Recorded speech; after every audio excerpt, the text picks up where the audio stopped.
Next, we have we have three equations to discuss, very, very important. We'll use at the time of load calculation. So you see psychrometric calculations, you'll find three equations. One is for sensible, one is for latent, and one is a combination, nothing but total. And you see, directly I can use these equations. For example, you see, first equation is QS equal to 1.08 into CFM into delta T. Second equation is 0.68 into CFM, methane flow rate, into delta W. And third, we have this total QT, nothing but total heat transfer, 4.5 into flow rate into delta H. Directly we can use in the calculation because these are the standard equations. And nobody will ask in interview how we got these equations, because this is very commonly used in actual practice in HVAC. But as an engineer, you should know how we got these equations, because many have the confusion how we got this 0.68, from where we are getting this 1.08, etc. So that's the reason I added in the syllabus. So as an engineer, this is required, not for interview point of view, because repeatedly we'll use this equation at the time of load calculation for ventilation, for infiltration, and for to find out at the time of psychrometric analysis, etc. Okay, so here you can find the three equation, but before this, some important points to discuss, which is highlighted. You see the first formula, QT, nothing but total heat, which is required to extract by the coil, equal to what? Sensible plus latent. Okay, so how to get this sensible latent, I'll show you. But before this, some important theory. You see, in most HVAC calculation, volume flow rate is used rather than mass flow rate. Remember this point, we'll use in the equation next only. You see, instead of volume flow rate, instead of mass flow rate, we are using volume flow rate. Nothing but I'm talking about CFM. When change in temperature are small, using volume flow rate rather than mass flow rate is accepted, because the air density doesn't change much. In case of very high temperature difference, it will change. But the temperature difference in the HVAC system, except very low temperature areas, like in Canada or in some location, you'll find like -20, -40. That case is special case. I'm not talking about that. But in India, in Gulf, in many locations, even in many Western countries, the temperature difference outside to inside, compared with that very low temperature, is less. That's the reason we are assuming that the density change is very little. In that case, that's because of that we are considering volume flow rate instead of mass flow rate. Remember this point. We'll use in the next Mass flow equation. rate, sir. Mass I'll flow show rate you. means I'll show you. convection. I'll show you in the equation. Give me a minute. Just remember this point. We are using this volume flow rate instead of mass flow rate. So you see the formula first for sensible heat. Achha, before this, you must know this density also. This value also will use. The A density, we are considering 0.075 pounds per cubic feet. This is a standard, like, the water density or other fluid density. Similarly, we have density of air. This is standard, and this is in English system. In metric system, this number will change. At this level, what I'm using is the English system. So 0.075 pounds per cubic feet. Pound is a unit of weight and cubic feet is a volume. So you see, density means what? The weight per unit volume. No? So this is a weight per unit volume. And unit volume here is 1 cubic feet. Okay, so if you take 1 cubic feet of air volume, the weight is going to be 0.075 pounds. We'll use this value also in the next equation.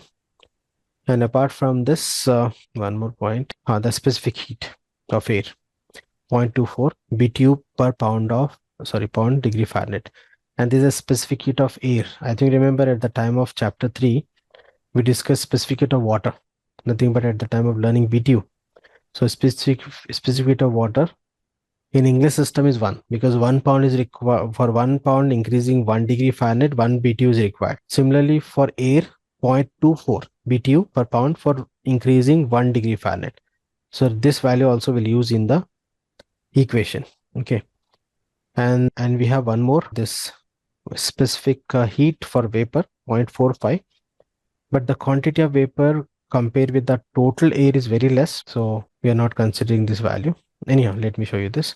So first equation, you see sensible heat. The general equation mCp delta T. As a mechanical, in that we are considering M is what? Mass, na? Cp is what? Specific heat, right? So instead of mass flow rate, here in calculation, I'm using volume flow rate. Okay, you see, instead of M, I'm using this volume with the density. And you see, mass is what? Volume into density. Na? So you see, this formula, instead of mass flow rate, in HVAC, we are using volume flow rate. So instead of M, I'm using this density and V. And CP same. And this T2, this delta T also same. T2 minus T1. And this may change to T1 minus T2 also as per the season. At this level, I'm using this term delta T, because this should be higher temperature to lower temperature. In summer, this will be TO minus TI. In winter, this is going to be TI minus TO. Means inside temperature is more in winter na, compared to outside. So heat loss. In summer, heat gain. So at this level, don't think that always you'll get, or else T2 should be higher. So in here, I'm considering as delta T. We'll use at the time of calculation. We'll get the clear idea. At this level, just focus on how we got the equation. So now you see the density, what we discussed just now, 0.075 pound per cubic feet. And here we are multiplying with the 60. Why 60? Because we required the result in hour. And here this volume we are using in cubic feet per minute. Okay, so this is for minute, means I want result in hour. Na? So this is a conversion. And 0.24 is what? Specific heat, right? And T2 minus T1 is same. So if you multiply 0.075 into 60 into 0.24, you'll get 1.08. So many have the confusion how we got this 1.08. That's the reason I add this one. So we got this from the specific heat and the density. And the 60 is just a conversion. Don't get confused. To get the result in BTU per hour. And this is the sensible heat. This QS is what? Sensible heat. And this will use at the time of heat gain through ventilation, heat gain through infiltration for sensible. Or for example, when the air in and out. So how much heat given to this coil or extracted by this coil for sensible, you can find out this with this equation. Or else if you're not getting this how to use, don't worry. When we use at the time of application, means at the time of load calculation, you'll get the clear idea. At this level, memorize this. We'll use at the time of calculation. In some books, instead of 1.08, you may find 1.1, because this density and density is going to be specific heat. You may find slight change in number as per the standard. Okay, so don't get confused. 1.08, or you may find 1.1. In carrier handbook, you'll find 1.08. In ASHRAE handbook, you'll find 1.1. 1.1 or 1.08. The difference is 0.02. Na? So you can ignore this. You can ignore this one. So don't get confused. So this is the equation for sensible. Similarly, equation for latent. How we got this 0.68. You see the formula. Mass HV. HV is what? This is a latent heat. And you know, latent heat of phi is 335 kilojoules per kg at the time of unit of refrigeration. We discussed now. Similarly, this latent heat for the air, 1065 BTU per pound. Means if you want to convert 1 pound of water to this, to convert to steam, how much heat energy is required? 1065 with the standard conditions. So again, M, I'm considering in volume flow rate.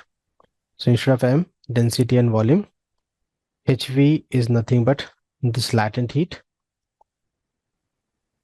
You see latent heat of evaporation.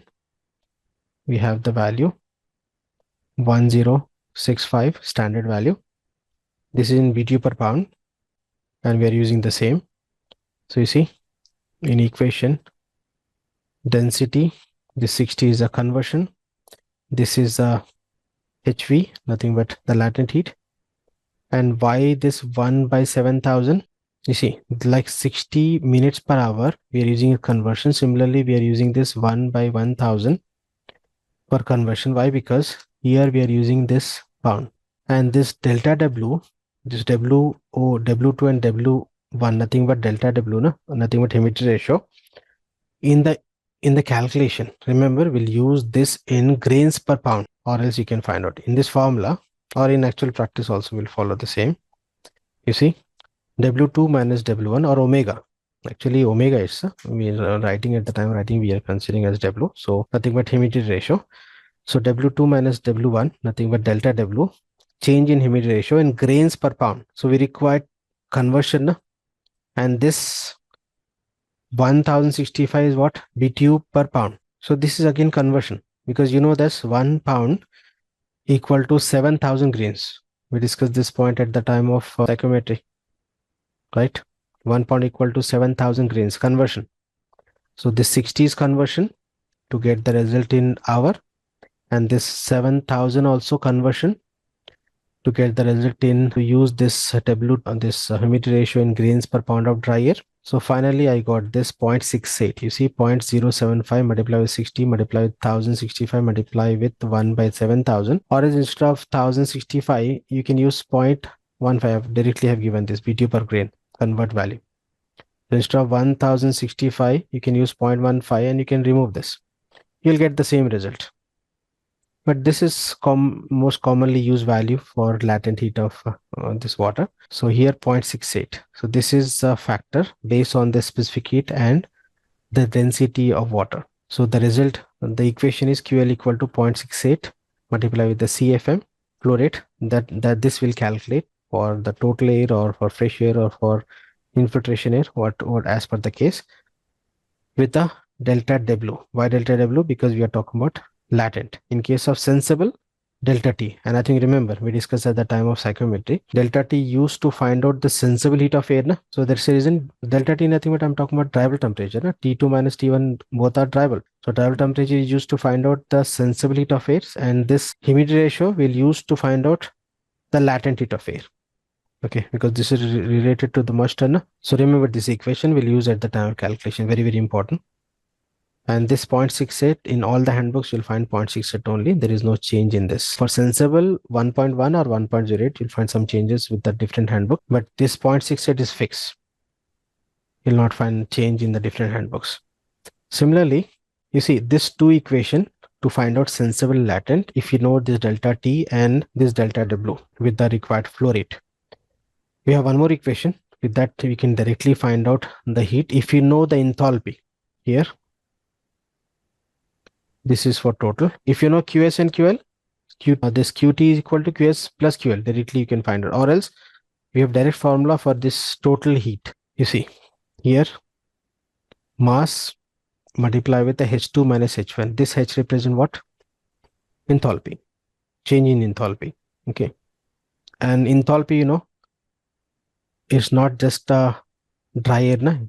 Enthalpy is what? Summation of the enthalpy of dry air as well as the moisture. So this will cover both. So here M, again I'm writing PV, volume flow rate, then H2 minus H1. So if you know this difference, one can use this formula. So you see again this density, this 60 is a conversion, and we are using this CFM, H2 minus H1. So 0.075 multiplied with 60, 4.5 is a factor, multiply the CFM with the delta H.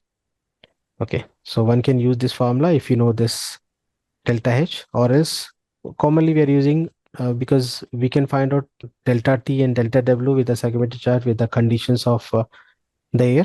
So we can use this QS and QL formula. If you know this delta H, one can directly use this formula. Even at the time of coil designing, this will help by the from the manufacturer. Okay, so these are the equations. Just memorize this. We'll use at the time of load calculation. How to use, we'll discuss in detail. You see, in all this formula, this flow rate is unknown. Anyhow, delta T, delta W, delta H, in some cases we can find out using psychometric chart. But about this flow rate is important. For that, we have a separate calculation. And this flow rate, this flow rate means I'm talking about the CFM. This can be the total fresh air. Sorry, this can be the total supply air, or this can be a fresh air. This can be a return air. This can be the infiltration air, etc. Okay, so whatever the case, we can use this formula to find out the heat given through that air. So with this, we did this psychometry chapter 4. But still, as I said, psychometric analysis, contact factor and bypass factor is a part of psychometry that we'll use at that we'll discuss at the time of chapter 7. Okay.